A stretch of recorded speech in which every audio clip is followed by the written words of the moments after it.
Detroit Lions are looking to beat the Minnesota Vikings for the 4th consecutive time. It's simply not going to happen. Someone's lying. If he's lying, make some noise. I don't talk shit.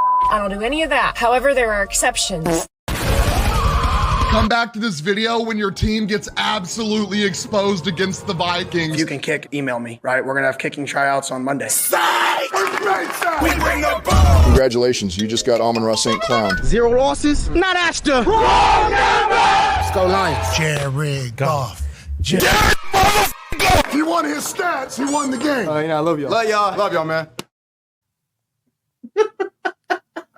Oh, love you, Patrick. Seemed unnecessary. It's not like we got blown out. No, but you know, your undefeated season ended, so I had to give you a little grief one way or another. Nah, you're good. But now, gentlemen, we've been drafted from the college game to the pro game, and we're gonna start our campaign for Rookie of the Year with some news and notes. Did you just say what I think he said? Maybe. Listen, we're just gonna keep on skating by. All right. Yeah, you're good. All right. Listen, we're not gonna spend too much time on the news and notes because you guys probably already heard about a lot of what has transpired. So we're just gonna go ahead and get started with the following. A lot of big names have been injured for either the remainder of the year or for multiple weeks, or we don't really know how much time they'll be missing. Because we don't got that information yet. So let's go off with the big names, right? Brandon Aiyuk tore his ACL and MCL this past Sunday. So he's out for the full year. And you know what? Good on him for getting the money that he did when he got it, because if he didn't, he would have very little leverage to none going into the offseason. So at least he has that to fall back on. Chris Godwin was, I believe, leading the NFL in yards, receiving yards. Unfortunately, dislocated his ankle with a minute left in the game. The NFL is investigating to see if that was a hip drop tackle that caused his injury, which was, it was brutal. They did not show a replay of it. Thank you, ESPN, for not doing that. And you know what? Shout out to Chris Godwin. That was a really tough scene to watch. If you didn't see him get wheeled off, you can clearly see, he mouths back to work. But he says it in a real sad way. I like the idea that he's mouthing off. Not mouthing off, but he just kind of started shit to the paramedics. We've seen that, man. We've seen that. What was his name? Earl Thomas. He was talking shit, but not to the paramedics. He was doing it to. Well, yeah. Early CTE is, unfortunate. And then a not so notable name, but still out for the season, and I assume that he was integral to the Cardinals one way or another. Dennis Gardeck, linebacker, also tore his ACL this past Monday night. And then last, certainly the least in many people's books, Deshaun Watson. Ruptured his Achilles, just absolutely destroyed that thing. And that leaves lots of questions, not just for the Cleveland Browns, but himself going forward. I actually disagree. I think it makes it pretty easy to figure out the rest of the isn't this kind of year? No, but really. They still have to pay him that money. Yeah, but okay. Basically the way I look at it, and hear me out, it's kind of like this has already been it's a bad injury. Even if he was the model citizen, greatest quarterback of all time, worth it, and you're going to keep him as long as he'll stay, that's still a long recovery period and timeline. So now you kind of just already are tanked by virtue of whatever. So now you already kind of understand the trajectory of the season anyway.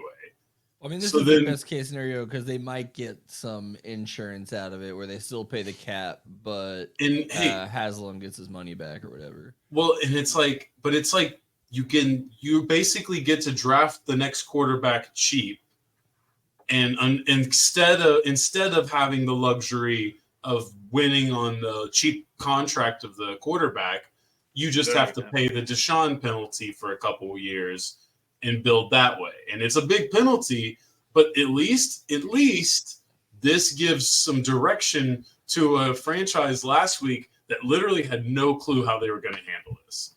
And like literally, we're just hoping. And the saddest part about this, and I'm not really gonna like, it sucks for a lot of reasons, mostly for like the people that were fairly, hopefully innocent in his bullshit that are surrounding him that have to deal with this constant shit.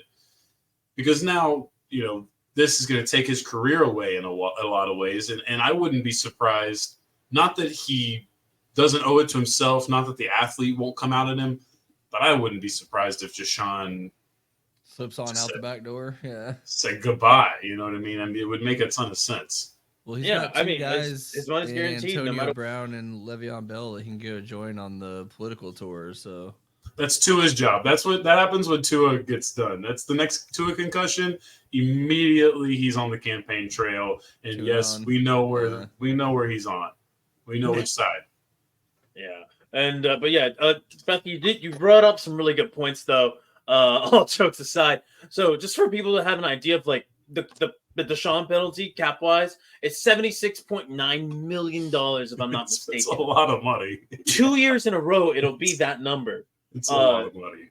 It's insane. And people have been talking about Cleveland doing a potential fire sale. I mean, they might as well just rip the Band-Aid off. Go ahead, trade Myles Garrett to the Philadelphia Eagles for Kenny Pickett. You need a young quarterback. He has first-round pedigree. You're stealing my bid. Hey, Trey Lance has more upside. Cleveland, don't worry about it. Kenny Pickett, we know what's there. Trey Lance, he's still Pandora's box. What is he? We don't know. You find out. I thought you were saying Trey Lance has more upside than Deshaun. I was like, I don't think he does. Oh, no, he does. No, I was comparing him to Kenny Pickett. I've at least seen Deshaun play in a conference championship game. Yeah, that was a different Deshaun Watson. 2 ACLs and an Achilles ago. But I've also seen what Trey Lance is. You don't know what Trey Lance is. He's a Pandora's box. I know exactly what he is. And guess what? I never see him. And guess what? No, you don't have to worry about his AC, but his ACL, his the Achilles, drafted his that shoulder. Aggie quarterback that never played. Oh, Kellen Mond. Yeah. Yeah. Listen, with Trey Lance, Bethke's right. We don't know what he is because he's probably developed by now. Yeah, he's a full ready starter. I think Myles Garrett for Trey Lance straight up is easy. The Browns want to establish more, but. No, but really though, it is going to be wild to see what they do. They are going to start Jameis Winston in his place, and all eyes are on Cleveland for a whole ton of reasons, good and bad, I guess. Going forward with this, mostly cap obsessed people. I think cap obsessed people in any sport are just interested to see what their business decision is here. As much as that is fucked up and takes a lot of different human elements from this particular case away. I'm not gonna lie. I think there's a lot of nerds with stat sheets, number sheets that are like, good luck figuring this one out, Haslam. Well, they don't even have the most fucked up cap situation. Yes, they do all talk like Skeletor. Now, before we get to the Saints, sort of, we got 3 more notable injuries to talk about. We have Mike Evans with a hamstring injury, potentially out till week 11. This does put his 1,000-yard consecutive streak, or 1,000-yard receiving season consecutive streak in jeopardy.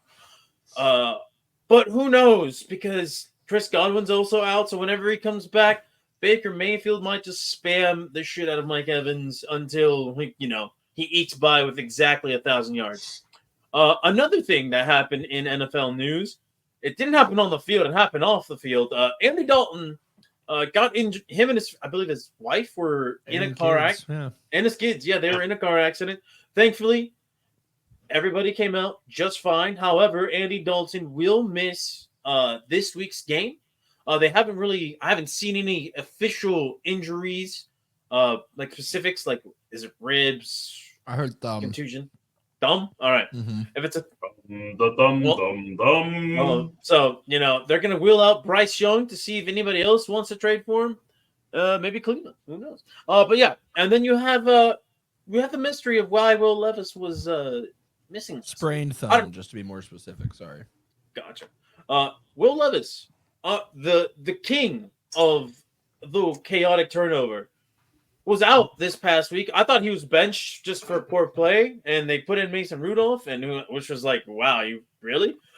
You're Shoulder disrespecting injury. the bit.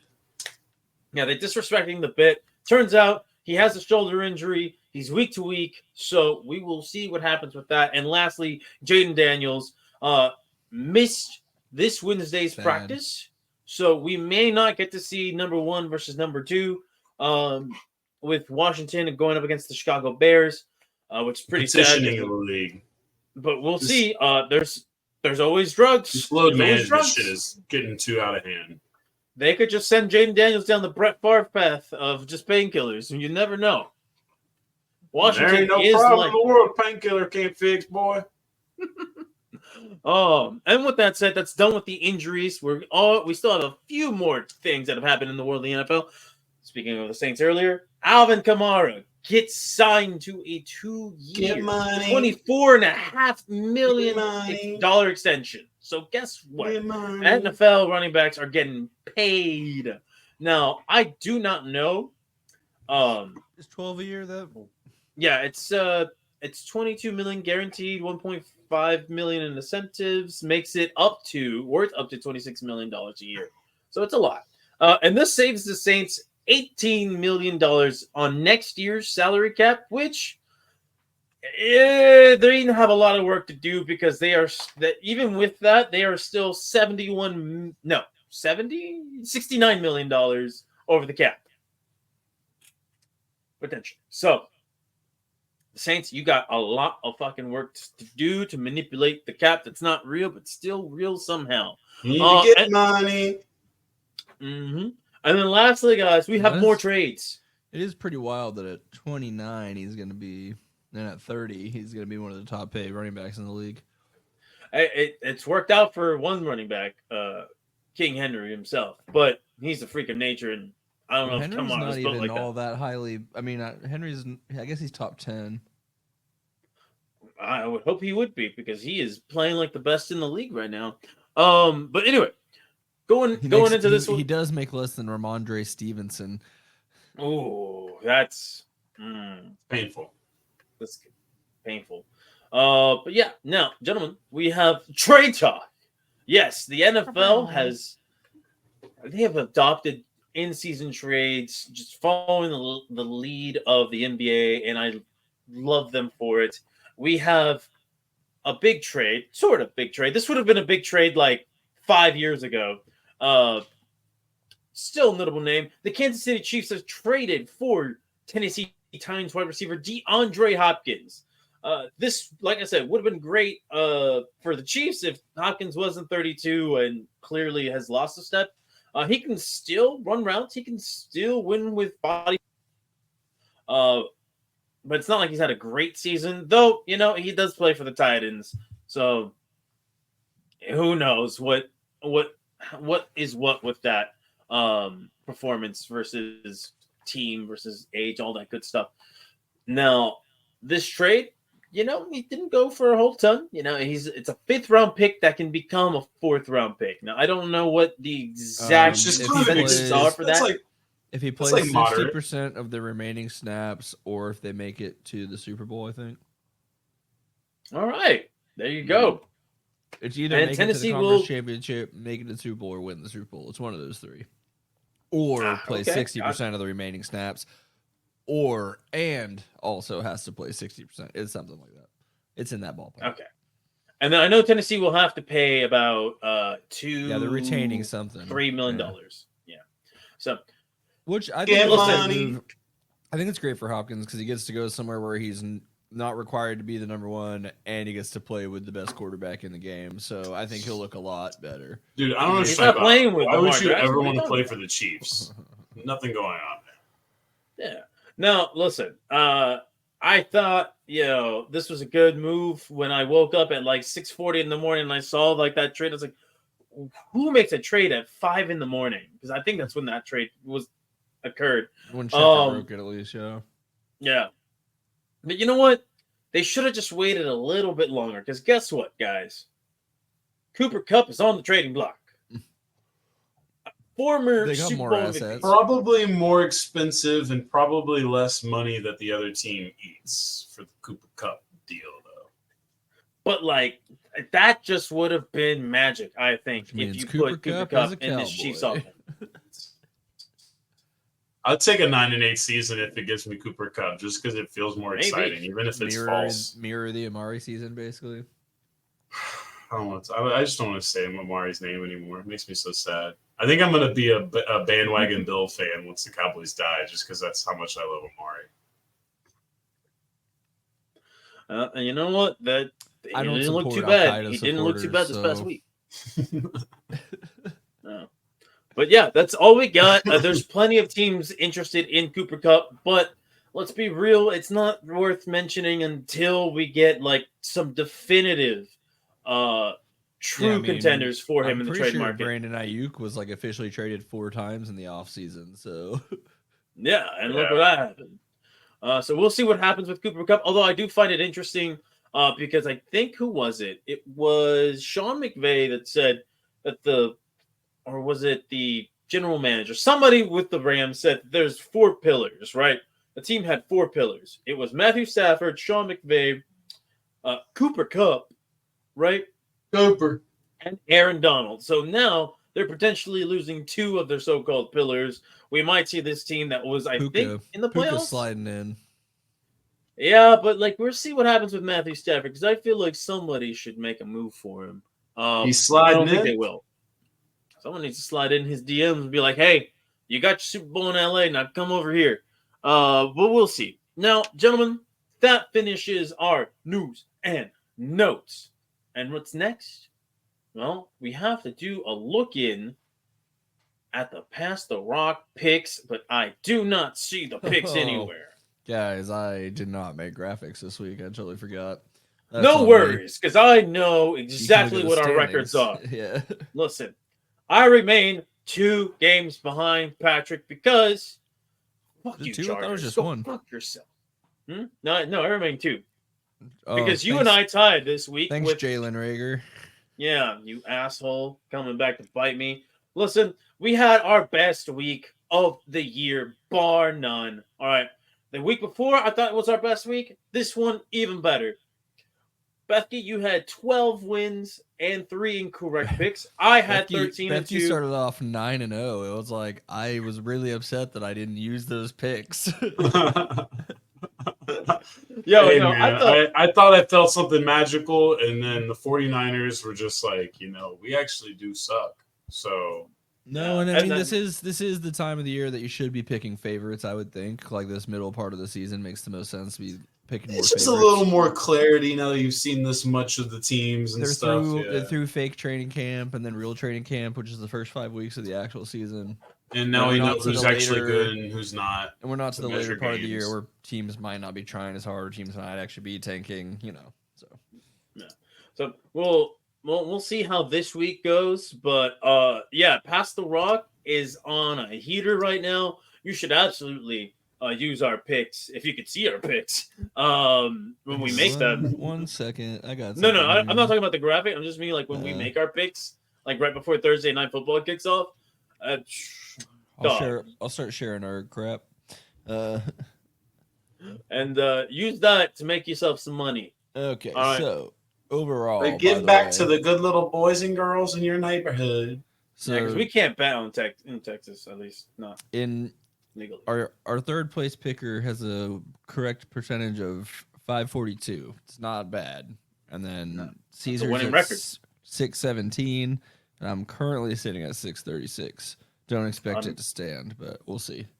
I'm closing in, baby. I'm closing in. I'm starting to get a real feel for things, except for when it comes to the Chargers and the fucking Falcons. Now I know. I'm just gonna keep in a battle middle. Early season Kyler Murray, and then late season picking against him every time. See, I thought Black Ops 6 already came out, and that's why I picked the Chargers. I should have known better. No, dude, I'm pretty sure he's getting like incentive-based XP rewards. So like the better he plays on the football field, this is a joke. The more that he gets, if he throws 4 touchdowns, he gets 4x experience points that weekend. I Hey, this is a good motivation. His agent put that in the contract. It would be genius. That would be. It's unfortunate because we'd like to think that they're all, they play football, they love football so much. But there are some guys where if you put in the right incentives, although I will say we gave Rugnet Odor 2 horses and he couldn't play ever again. So, right, you can't always give them exactly what they want. You gotta dangle the carrot in front of them for enough time to take advantage. All right, you gotta be hungry. Now, gentlemen, we're gonna move on next to our highlights and lowlights of the week. We only making the highlights. Yo, this week I bring to you guys 6 highlights, 5 lowlights, and 1 very nice edit that somebody on Twitter made that I hope they watermark their video. If not, I'm sorry. Snooze, you lose. Now, we're going to start off with one of the more impressive interceptions of this past weekend when Brian Branch intercepted. Look at this. Just perfect positioning. Leaps out. Look at that. Sam Darnold didn't see him, but Brian Branch still had to lay out to make the play. I'm glad he did that shit to y'all, too, honestly. Honestly, yeah. I think he did see him. I think he was just trying to force that one at that point, but who knows? I think it was a bad decision, but it was a great catch. I don't want to take away from that. It's an awesome catch. Yeah, absolutely. Brian Branch has been absurd. He might actually be Defensive Player of the Year if he keeps this pace up. Whether he can, who knows? Yeah, who would have thought? Our award winners are not going to look good compared to our. Marshawn Nealon still got hope. I've already pretty much rated out all of Bethke's picks on there. Yeah, most of mine and Caesar's as well, but yeah, Bethke's awards are all. Do I have anybody that has a shot? Is TJ Watt still having a good year? Maybe. Yeah, I mean, that's a solid one. Yeah, he's still having a good year. Raheem Morris could still win Coach of the Year. Okay. So could Mike McCarthy. If I'm being honest, I don't know. Defensive Rookie of the Year, somebody last name Turner, no idea. Dallas Turner. Offensive Rookie of the Year, someone last name Williams. Which honestly, whoever, if just somebody names Williams wins, you get that. It could be a different one than the one you Caleb picked. Williams. I picked Caleb Williams. I just remembered that. Okay, I was like, because otherwise you just win with any Williams. Listen, I still have a shot. I know Jayden Daniels got off to a hard start, but you never know. He could run cold the second half of the season. But anyway. But all that was just to say that Bethke decided all of his award predictions were going to be Cowboys. And that was beautiful. I mean, it could still work out, I guess. It's still early, but that's a commitment to the bit, all right? And that bit could pay off. Yeah, honestly, I just need one to hit, and I still feel like, there's a lot of awards, and only one of them needs to hit. I could see McCarthy hitting if they turn it around. Yeah. I mean, that's really all I have. Unless Micah comes back with just a fucking, he basically just comes back and plays God mode football for picking a lineman for Offensive Rookie of the Year was probably not. Which one? I didn't pick the good one. I picked the wrong one too. All right. Mad unfortunate. Now let's continue on with these highlights, y'all, because you know what has paid off? The NFL's return rule, because we're getting more and more returns each and every week, and we got another one. This one, 100-yarder, baby, courtesy of the Cincinnati Bengals. Charlie Jones takes it up the middle, makes a guy miss, and then just outruns everybody to the end zone, breaks one tackle, gets it in. And you know what? There's one video that just serves as a perfect reaction to what we just saw, and it is this. That's how a white man runs a football. I was feeling nicey, though, honestly. My favorite reaction that I heard about that was, it's going to be a bad day when the white guy returns a 100-yard kickoff to open it. That's not a good omen for the Browns at home. Yeah, and it was not. It was not. Now, that was a great return. But you know what? Better than that return, guys, we talked about this earlier in one of our other segments. It's a gunslinger doing gunslinger things. Jordan Love. Oh my God, this throw was just what a window. Oh, no window. Just straight through the hands. Do you like the Texans guy ended up getting on Twitter and being like, that ball went through my hands. It's not a good pass. Oh, and you know what? It did literally go through his hands. And if you're not never seen it, then knock it down, you idiot. I think that ball was just so fast that it just legitimately just whoo, as he was closing in. It was one of those just incredible things. If I wish I got the slow motion clip of that one, because I've seen the slow motion clip. It was beautiful. That was a beautiful slow motion for me. Yeah, that was a beautiful gunslinger throw. That was Favre-esque for sure. Without having to steal any money, allegedly parody. Don't sue us. Oh, don't worry. Jordan Love's got plenty of times to get addicted to drinking and pills, send dick pics, cheat on his wife while she has chemo or going through chemo. And, all things that happen, and that's not slander. And then, of course, help launder welfare money into building a volleyball stadium. So put the parody thing down here, please. We're good. We're moving past it. I think as much as I hate that franchise, I'm embarrassed for them when they wear those awful helmets. I think you're a little bit of a fuddy-duddy to the helmets because I like the Carolina ones. I like the Green Bay ones. It's fresh. The all white? I think it looks so dumb. It's fresh. It's new. I think you're a traditionalist. It looks like they got the helmets in, opened the boxes, and they're like, "Oh, they forgot to color them green. Just fucking put them on."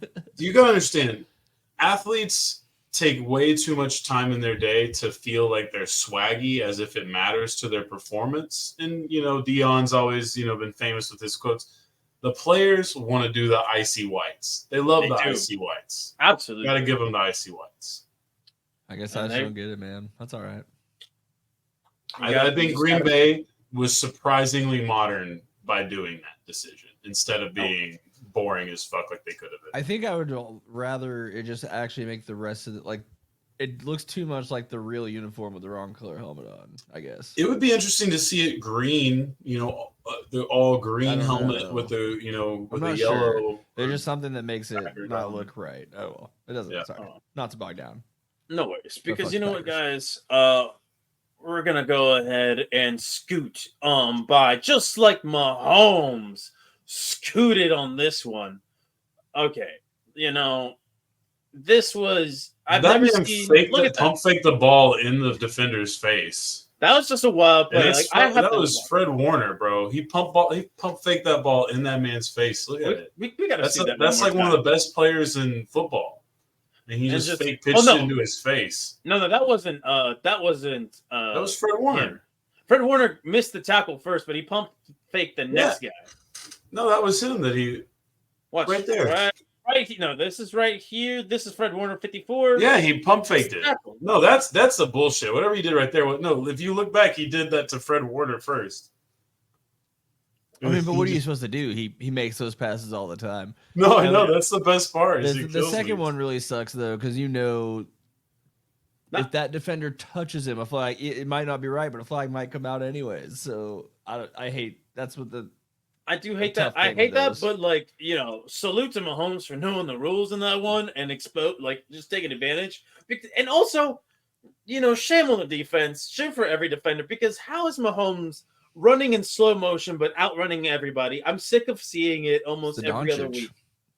He's just so slow but so fast at the same time, and not in the way that Derrick Henry is slow but fast. He's just genuinely slows the people around him down. It's weird. That's a superpower right there, and not making incredible throws. He just slows everybody around him. But you know what, guys? I really debated whether I wanted to put this in the highlight or the low light because, well, let's look at this. George Pickens. That's just a little happy accident. Look at this. But then he has to catch the ball again. It's okay. That's just a little happy accident. It would have been really funny if when he tried to reach out for that extra half yard that they knocked it out of his hand, though. Oh, well, we're going to see that later. Also, Pittsburgh should stop using the stupid letters and stay with the block letters forever. Yes. Yes. Block letters look so much cooler. Why do they have the stupid number? The stupid numbers suck. Stay with the block letters. That looks cool. It's like such a simple change to the uniform, but it just feels right.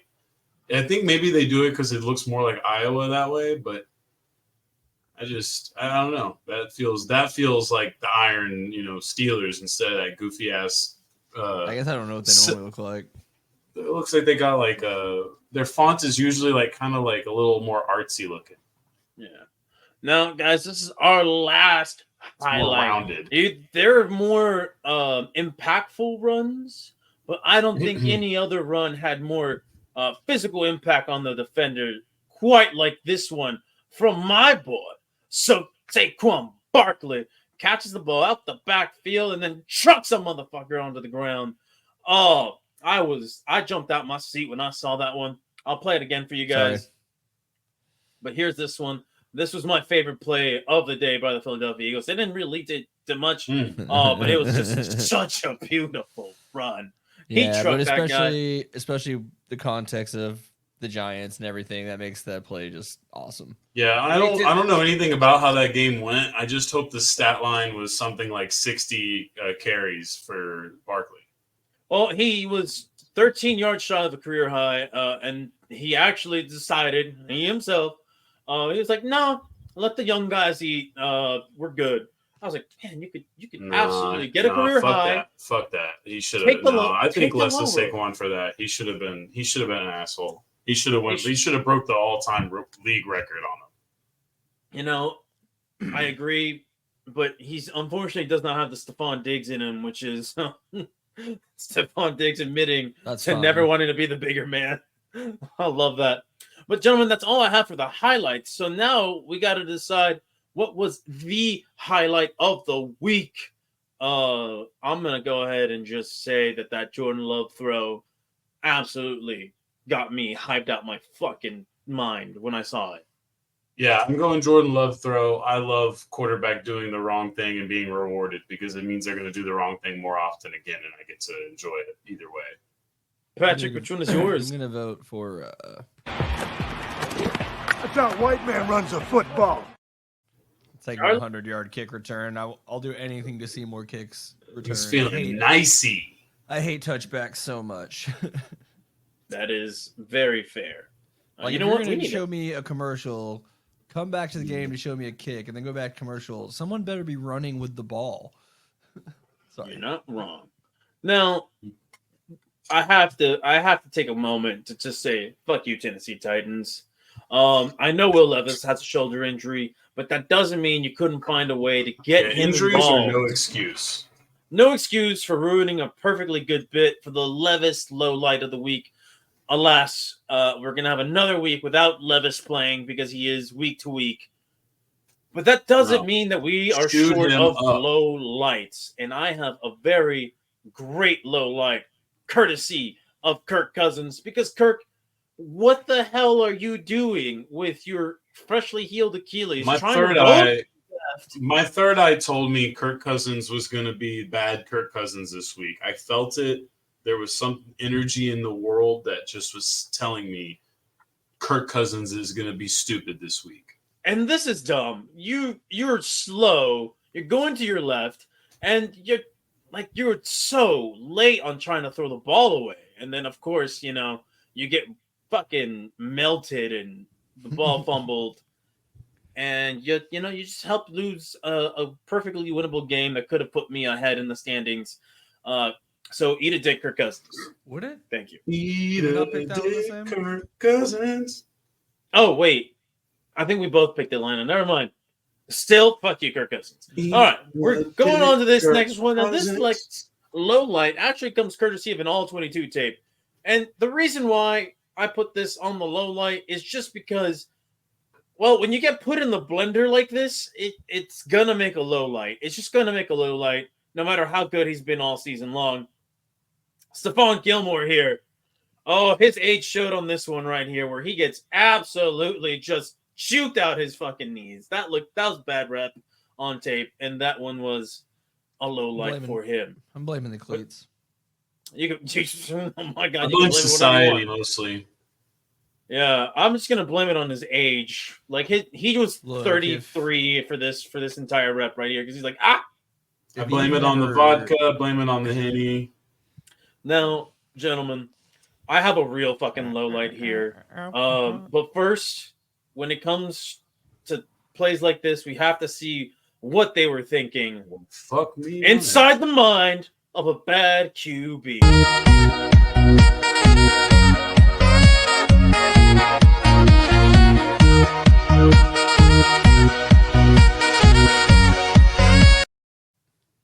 And gentlemen, this is what I mean. Because what was this throw? What was that? Just what were you doing? And look at that. Even Mike Tomlin is disgusted. Absolutely disgusted. Really no, we got to see this again because when I saw this, dangerous. Yeah, I was like, Mr. Unlimited is gonna go to the bench. Mr. Looking pretty limited. Danger rust. Right. He ended up, putting points on the board in a very inefficient manner. So he got a lot of yards. I was not impressed by Russell That was Wilson, a nice hater way to say that he won the game. He won the game, yeah, absolutely. They played the Jets. You played the Jets. Which really felt like a chance for the Jets to prove that they were something of worth. And the Jets were like... It was a chance. Well, that just kind of reminds me of this. I'm doing my part. I'm doing my part. I'm doing my part. I didn't do fucking shit. The Giants just get off scot-free there as well. Hey, they got 2 rings, all right? Recently-ish. Sure. Compared to most teams. Yeah, I guess so. Technically true, especially in the NFL. Now, guys, this is going to be our longest video, but it is without audio because this definitely was absolutely one of the biggest lowlights of the season. What are the Saints all right, so, wearing? A really shitty. Now, guys, I want you to look at this. I want you to look at this because so the New Orleans Saints call a timeout here, right? Right there, Spencer Rattler says, "What the fuck are we doing?" Dennis Allen looks like he's ready to run something of some sort because look at it. He looks like he has someone else's defense next year. All right, so you're like, all right, well, you only have 4 seconds left, so you're probably going to, make a play, throw the ball somewhere into the end zone, even though you're nowhere near the opponent's end zone. Was that? So you're like, fuck it. So, guys, this is a timeout. They're under a timeout with 4 seconds left. They are at what? The 36-yard line, something like that. Decently far back. They take a knee. They take a knee after coming out of a timeout. They take a knee coming out of a timeout. Why do you take the timeout if you're going to take a knee? What? Is this one of those weird contract type things where if later in the year the owner's gonna be like, why did you end 8 first halves with timeout still in your pocket? So he's just got to use it now because it looks dumb now, but later on it looks like he uses all we'll his never timeouts. Know. Well, Dennis Allen will be someone else's defensive coordinator next year, so it's fine. That I would have. Listen, I would have fired him at the fucking spot as just absolutely like what you call the timeout after that. You're fired. Did he call the timeout? Yes, he did. Okay. He called the timeout I didn't know because if a player might have called it. I was confused. You could see Spencer Rattler mouth off saying, "What are we doing?" And you could see the frustration in his face. Yeah, so it's a very quick. I just kind of want to see the beginning here. I missed the opening play. Yeah, so it's just a dump off over to Alvin Kamara. It was a complete. And they call the timeout right there. Right, it's 3rd down, and then you'll see it right here. Yeah, you really weren't. Makes his head. What are we doing? Just right there. And then it's just goofy. Well, that's why I was confused as to who called the timeout. Like I thought a player called the timeout, and then the coach was like, "No, we're just done." No, sir, not at all. Because you look at Dennis Allen, you can't explain it, and I'm sure he tried. He had to have answered about it, right? He had to. I didn't decide to put the work to find out what he was thinking because there's no good explanation for it. This is one of the ultimate football sins that you can commit. And this is all added to one of the ugliest Thursday night football games we've had all year. But yeah, that was my last major low light of the day. Dennis Allen said Clint Kubiak called that timeout. And they've discussed it. Wasn't me, boss. Wasn't me.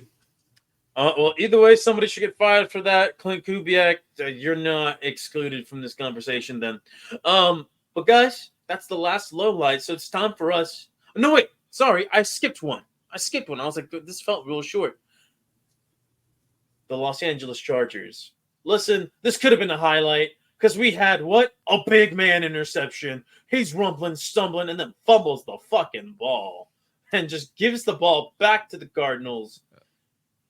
Oh, that's unfortunate. That's why they tell him to fall down, even though they want to run. Rough. I'm now trying to figure out, do you think that was the biggest low light of this game or Jalen Reagor? Because no, listen, I saw that Jalen Reagor thing, but this Jalen Reagor.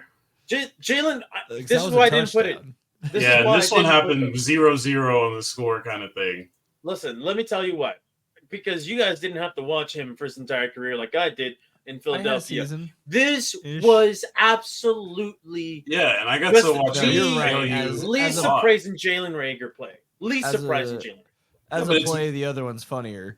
But and this one is just funny. Awesome. But Jalen Reagor, I mean, it's more impressive that he's continued this streak throughout his career.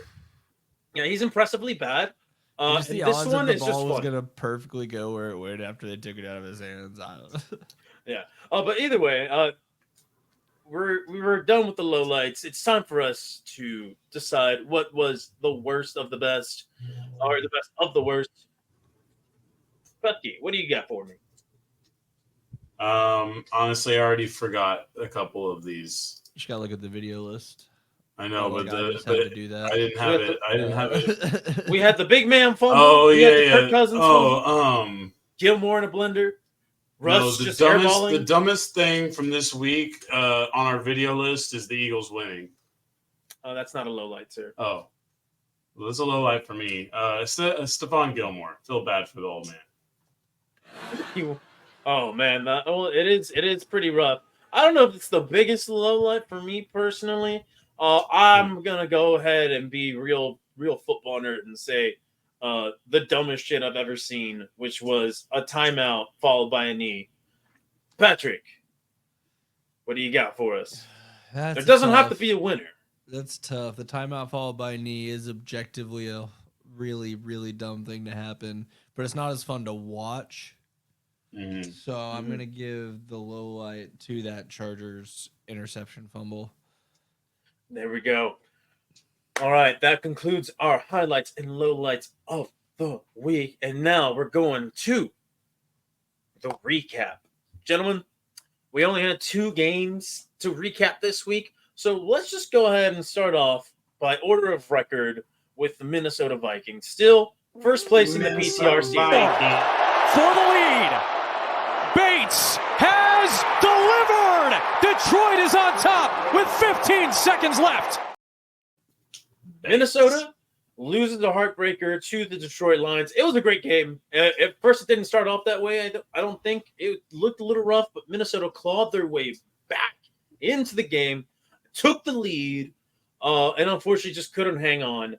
The Detroit Lions come out victorious. And listen, both teams, they are going to be absolute fucking contenders to go in the NFC. The NFC is going to run through somebody in the NFC North, it looks like. And it's going to be one of those 2 teams. Now, I gotta give a shout out to Jared Goff, who has been on a fucking heater for the last 4 games. No, I don't think so, not yet. However, I'm going to say this: the fact that they have more, what was it? They have more touchdowns and incompletions during that time. I think it's the stat that I saw. Correct me if I'm wrong. He is. Yeah, you're right. Yeah, it's an insane thing. They are just playing lights out on offense. The defense didn't look too bad, all things considering, with Aiden Hutchinson being injured. Although, like you saw the limitations of that defense with Minnesota roaring back. And then as far as Minnesota's concerned, yeah, that blitz happy scheme has its limitations, right? And we saw it in this one. The right quarterback can make it look like you're not even playing defense, like you're just a practice squad. Yeah, and until, I still believe in Brian Flores, and Patrick, you can correct me if I'm wrong, or maybe even add to this if you think I might be hitting the nail on the head on this one. But they're still rebuilding that defense. They're still trying to shore it up, defend. Despite the success that they've had. They're only looking good because Flores came in and found a scheme that can work with a less talented roster. Because they were miserable at the end of the Zimmer years and the first year of KOC. They were so bad. We had a near historic bad defense, and Flores came in and at least made it like not the worst in the NFL. But most of that game, I would say, the second quarter, I think they outscored us 21-0 or something in the second quarter. I don't know. Yeah, so a lot of that was just not being able to sustain drives, which was a problem for a bit. Hopefully Hawkinson coming back at some point will help with that, just to relieve some pressure on Jefferson and Addison. But it's kind of what you expected, right? They both look pretty close. Yeah, and I would, I'm gonna say, at least for this game, Sam Darnold. I know he didn't. He had that one bad interception. He's been playing the best ball of his career. Oh, by and far. You guys might have hit on something with him. We'll see how the rest of the season turns out.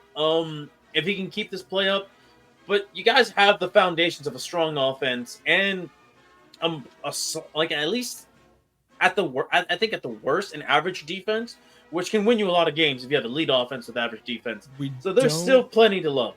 Need to draft near as much offense anymore, so we should be able to rebuild the defense.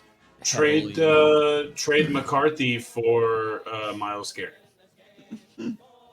JJ McCarthy is going nowhere. That's what people aren't ready for, is the switch over. I feel like we're this is a hilarious statement that I don't really mean. I feel like we're in the same spot the Chiefs were in when they had Alex Smith.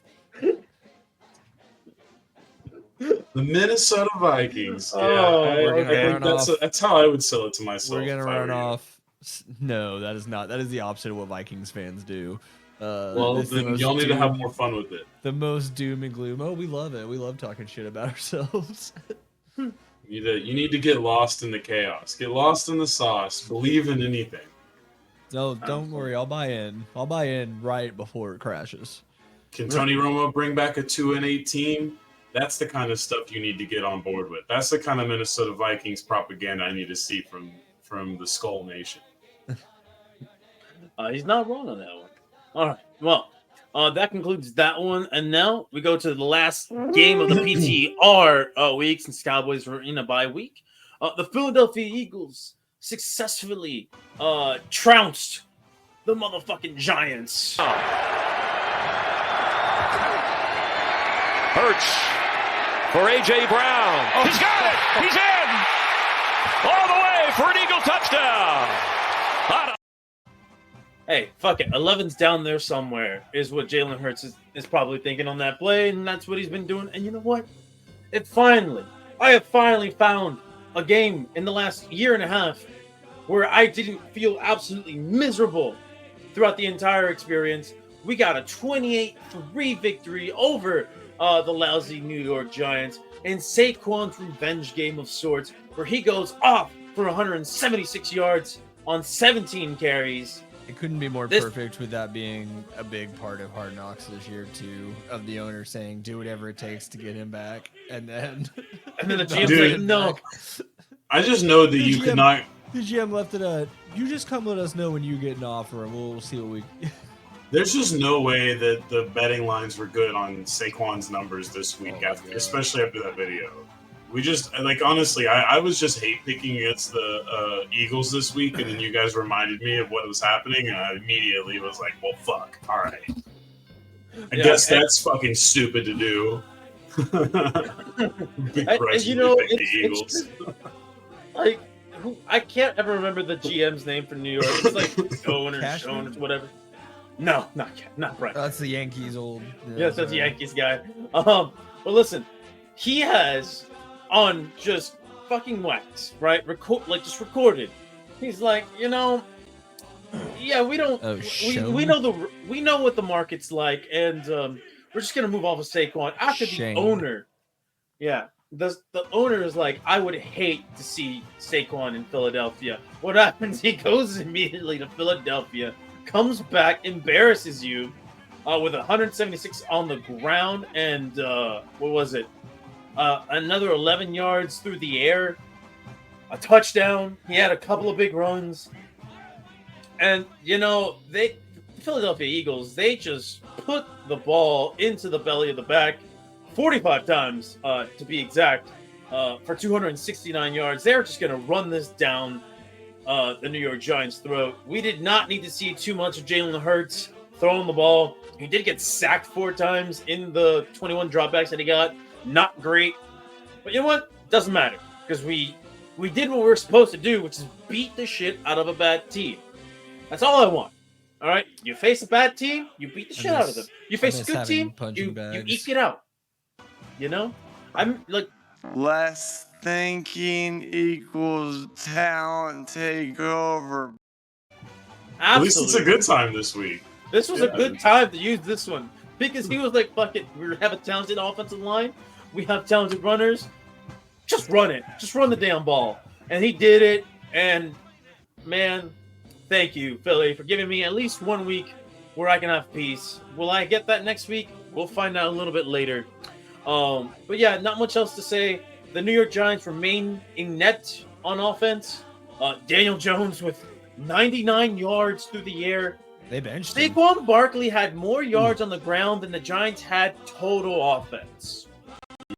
So it's beautiful. They should consider potentially moving off of a star defensive lineman for a backup quarterback that could potentially be a starter for them. Yeah, I don't know. You have a big pick of guys there. Sexy Dexy, Dexter Lawrence. Yeah, I'll take. I think all 3 actually. I'll take all 3 for Trey Lance, please. They might not want to trade for a division rival. So they've already learned their lesson. You're right. We might have to throw a conditional 7th in there. You're right. We might have to sweeten the pot. Maybe a conditional 6th round pick. Don't get too crazy. The Giants was that the Packers don't have an owner for the Giants owner to call to be like, how did you keep Brett Favre out of Minnesota for a couple of years? Right. Well, they had to call the entire town of Green Bay and ask that question. Yeah. Because they all own the team. Anyway. Oh yeah, I forgot to mention. The fucking Giants also let up 8 sacks in this game. So keep it up, Facing the Giants is what's going to cure your ails as a defense, it looks like.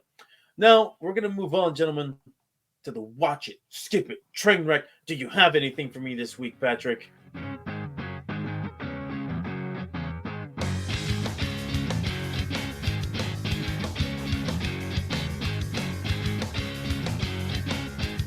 Watch it, skip it, or is it on train wreck? Should have sped it up. I don't really care about the Jaguars. Poor Jaguars. To cowboy propaganda. But you still gave into the cowboy propaganda by including them in your song. It was the only team that made sense to use the word propaganda. You're not wrong, but again, the propaganda continues. I don't want to cave to. I fucking love this.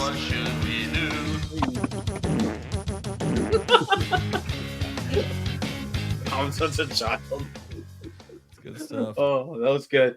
The You should have taken me up on my offer to do a parody of "We Belong Together" by Mariah Carey. I don't remember discussing it. But... Listen, that was me doing it. Do I have to sing it, or are you? I'll do it. I'll do it if you want me to. Please, yeah. I'll just need to be in the recording booth with you. Yeah, the booth. He's in the corner. It's not exactly what you're looking at right now, or anything. I guess I could go in this little closet over here. Yeah, I'm like her, man. I'm a real fucking diva. No, just kidding. Guys, I'm worried about that indie lo-fi sound where everything sounds like you have a cable that's just making a constant hum. I could do that too. Like that. Anyway, guys, this was when I was looking through the schedule. This might be one of the worst fucking weeks for football. Some of these matchups just are so boring, so not interesting.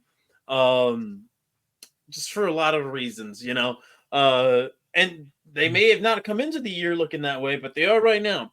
So I had 2 games in my watch it, but we might have to toss one of them out because I had Bears Commanders as one of them. You had the first overall pick versus the second overall pick. It looks like Caleb Williams is finding his stride. Jayden Daniels is still playing lights out for a rookie, but Jayden Daniels might be out of this game. However, Marcus Mariota looked like Oregon's Marcus Mariota. So who knows? Maybe we still get a good, exciting athletic QB matchup or not, because Marcus Mariota is very likely to crater as well. So instead of Bears Commanders, I guess the only thing else that I got to offer you guys is Bills-Seahawks, because you got 2 gunslingers who'll chuck a motherfucking ball down the sidelines, through a defender, through triple, quadruple coverage, whether they should or should not. And that's the way the game should be played for TV watching purposes, unless you're a fan. And in which case, that might be wrong. But hey, none of us have rooting interests on these 2 teams yet. So I just found out that my team plays tomorrow. They do. Yeah. Against the Minnesota Vikings. Minnesota. But yeah, unless you guys have something else that you want to say is a must watch it that doesn't involve our teams. Because I got nothing. I'm just peeking through. Whew. You're looking at that schedule and you're like, wow, there's not everybody's much just trying to get to Sunday Night Football this week, no doubt. I mean, yeah, honestly, that might actually be the best game on the schedule is Cowboys 49ers. Well, they're already on a different part of the segment, so fair enough, but yeah, it's just you don't see it too much. So who knows? Maybe one of these games turns out to be a fucking barn burner. But on initial view, I mean, I guess you could say Chiefs Raiders if you just want to see how Hopkins does. He'll probably come in and put like 200 yards against the Raiders for no reason. So maybe, who knows? Yeah, you're right. Yeah. This is a rough week. It's a rough slate of games. Especially why is Pittsburgh in so many primetime games? They weren't even that good last year to be on like 3 straight primetime slots. Anyway. We're going to move off the watch it, and we're going to go straight to the skip it, which is the majority of the week. But guys, this right here, undoubtedly, the most must-skip game. If you see this game, just break your television if you can't find the remote and can't turn off your television. It's the Jets and the Patriots. It's just miserable. It's just 2 miserable teams with just surrounded in misery. You have a shit stain. The other one's being rumored to be fired soon. Right? And then you have Aaron Rodgers, who's like just throwing everybody under the bus, taking no responsibility, and then saying the team needs to have more fun.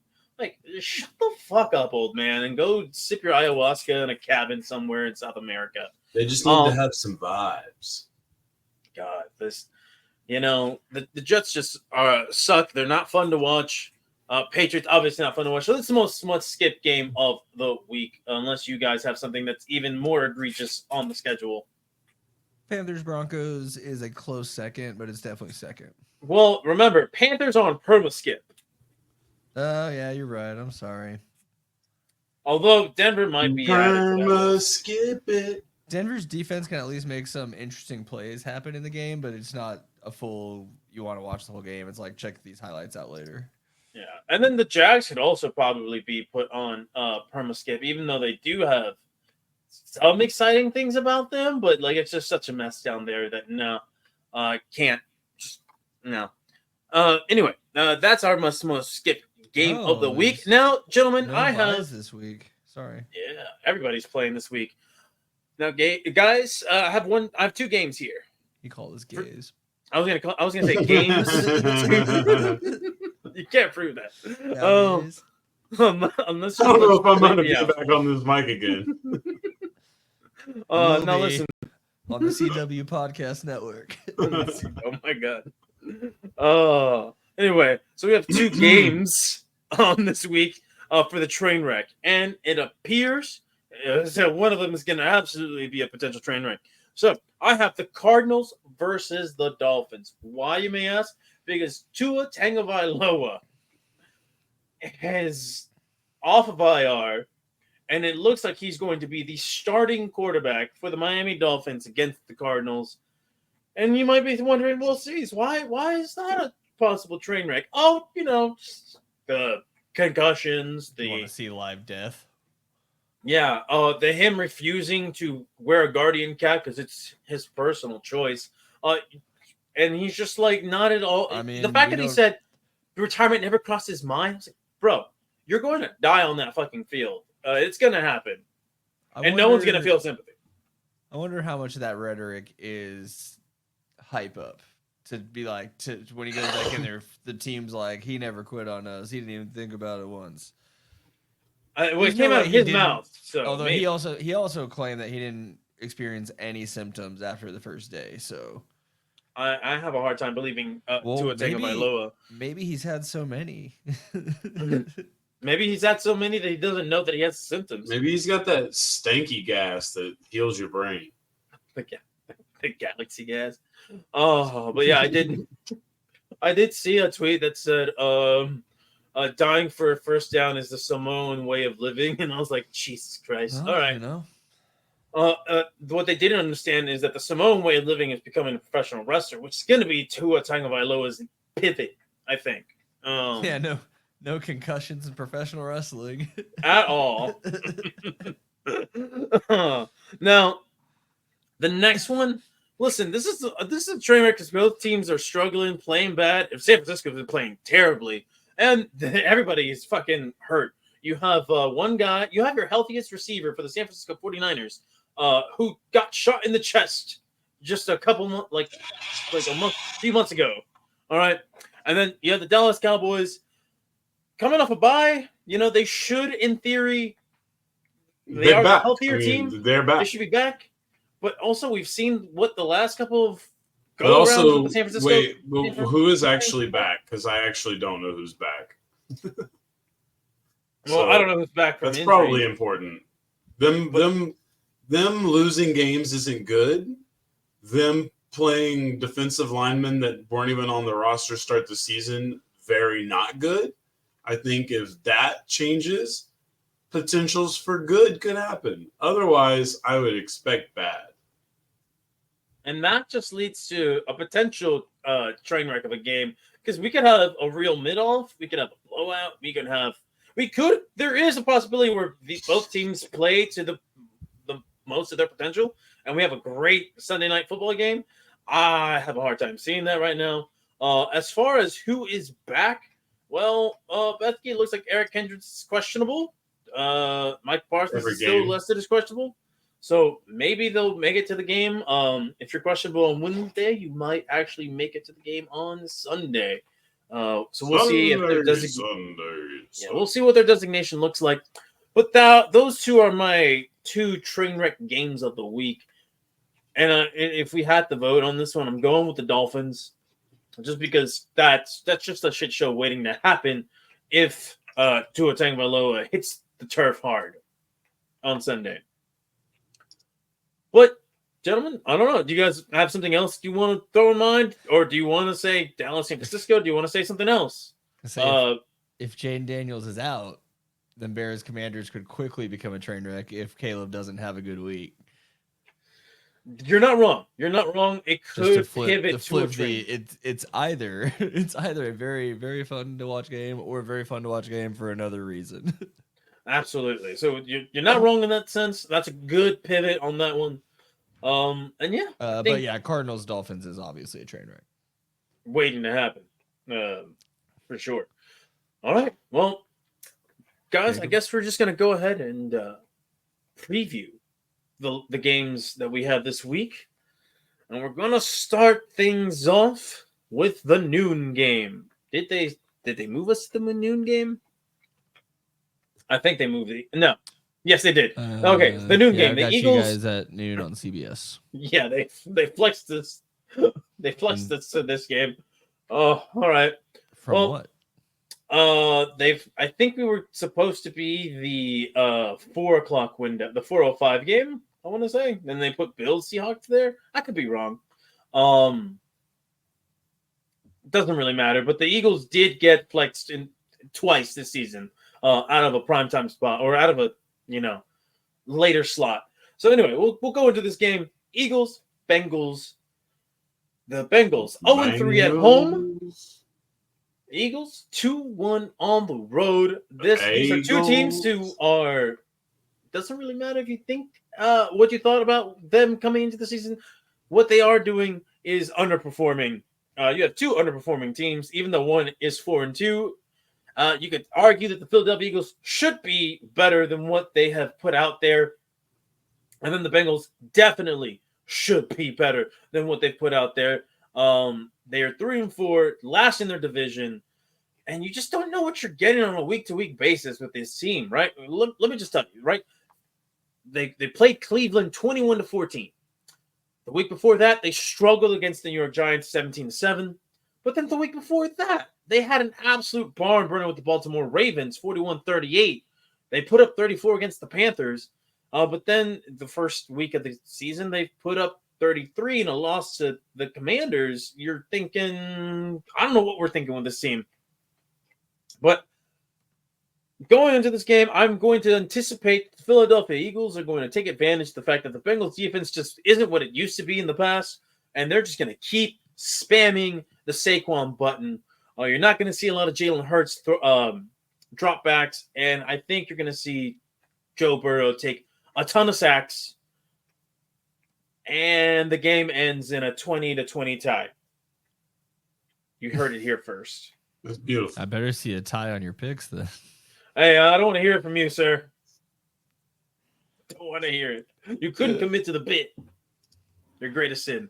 But yeah, I don't really have too much on this game because I just don't think this game is as interesting as it could have been, despite the two dynamic receiving cores, young, talented quarterbacks. There's just a lot missing, a lot of juice missing from both teams on this matchup. So that's all I got on that. Just confirm, they flexed you guys out of the 425 game.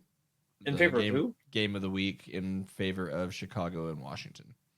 Damn, look at that. That might end up. Feel? Doesn't feel great. I'll tell you that. But yeah, let's go on and move on to the next game of the slot. I should have actually started with this one. Actually, we could end with Vikings Rams because that's tomorrow. Not a lot to say about that one. We're looking to bounce back. The Rams aren't very good. They're trying to get rid of their best player. Yeah, that's right. We can just get out of the way. But it's Thursday, so it's Thursday, and we are likely it happen. As long as we get out without any serious season-ending injuries, that's all I care about on Thursday night. Just knock on some wood. But yeah, this is not a very interesting game. Minnesota Vikings, on paper, just are better all throughout their roster compared to the Los Angeles Rams. Is Hawkinson back this week? I'm not sure. I don't know if they would even wheel him out on a Thursday night game. There appears to be a chance he makes his return. So it still doesn't sound likely, but it could happen. Yeah. And, I would it's hard for me to say, you know what? The only position where the Rams are better is at quarterback, but Matthew Stafford's not having a great game or a great season right now. So yeah, you just look all around, and the Vikings should absolutely handle business against the Rams. I don't know because of Thursday night if it's going to be a blowout, but it's not going to be a close game either. Give me a 20-7 victory. Minnesota just handles business on the road. And then yes, let's just finish off with the CEO or CEO, yeah, SEO's favorite team. The CEO of football, the SEO of football, all of it, everything but the championship. The Dallas Cowboys on the road against the San Francisco 49ers. Now, let me preface some things before I let Bethke take the wheels on this one. For the San Francisco 49ers, they are missing their 2 best wide receivers. Deebo Samuel was hospitalized with pneumonia, with fluid in his lungs. We don't know what the status of his availability will be going to this game as of right now. And then, of course, Brandon Aiyuk with the season-ending injury. So that leaves, Ricky Pearsall. They have that one guy that always, who's their third receiver that always somehow is good whenever the other guys are missing, but then just disappears. Jawan Jennings. Thank you. Isaac Jordan Mason. Durando. Whoever that is. He's a backup running back to Jordan Mason. Oh, look at that. And then, thank you for mentioning that. Jordan Mason, he's been the bright spot of that offense this season. Brock Purdy has been looking real just average this season. He does have a great ADOT number, but that doesn't really fucking matter because, again, you're 3-4. You have 7 interceptions to 9 touchdowns. You're just looking like an average QB, which is what you've been your entire time. Isn't matching up, brother. Right. Now, I will say, their defense with Fred Warner, still good. Not great, but whatever. And, well, that gets you so excited for this matchup. I hit the button. He hit the button. He's just so excited for this matchup. My finger is on the button. This is just a director. It's a director's cut. Just keep going. Just keep going. And then lastly, I think Nick Bosa might not be available for this game. He was a limited participant in practice. So maybe good news for a struggling Dallas Cowboys offensive line. Bethke, take it away with what you know from Dallas. This season's about the little wins, all right? And you need little wins because the bigger picture sucks. The 49ers suck right now. It's time to get a little petty revenge on the 49ers this week and forget about the bigger problems, Dallas Cowboys. You heard it here. 77-0 is Becky's prediction. In San Francisco. We'll see what the Cowboys put out on offense. Yeah, not a lot more I got for you guys tonight. You all can just enjoy this week's outro. I think Jacob's trying to get us to vomit. Well, I've been looking at my tabs here, so I'm not getting dizzy. Oh my god. Yeah, but I do have something for you 49er fans at the end of this video. The outro, does this make a sound when I do this? Yes. Oh no. That was Bethke's. Yeah, Bethke, your webcam mic is what we're pulling sound from. Anyways, what you got on the outro? Oh, there's only one way to find out, and that's by taking us out of this episode. Do I need to hit the button? Probably. That'd be you need to hit the end recording. Damn, fuck the 49ers. Yeah, fuck the 49ers. Yeah, fuck the 49ers. Y'all a sorry ass team. Thanks. Fuck the 49ers. Damn, I hate the 49ers. I hate y'all. I hate the 49ers. Fuck y'all. Bow, bow, bow, bow, bow. Y'all some booty cheeks. Hey, hey, hey, hey, hey. Y'all lost to the Chiefs. Bow, bow, bow, bow, bow. Y'all some booty cheeks. Hey, hey, hey, hey, hey. Super Bowl losing streak. Yeah. Hey, fuck the 49ers. Damn. I hate the 49ers. Facts. I hate that fucking team. Facts. Brock Purdy look like Jimmy Neutron for Sheen. Timu Tom Brady got your quarterback from Sheen. Why I hate that team so much, where can I begin? Damn, fuck George Kittle, bro, he look like Ben Franklin. Man, fuck Brock Purdy, bro, he look like Ronald Reagan. Man, fuck Deebo Samuel, bro, he look like the baby. Man, fuck the 49ers. I can't say it enough.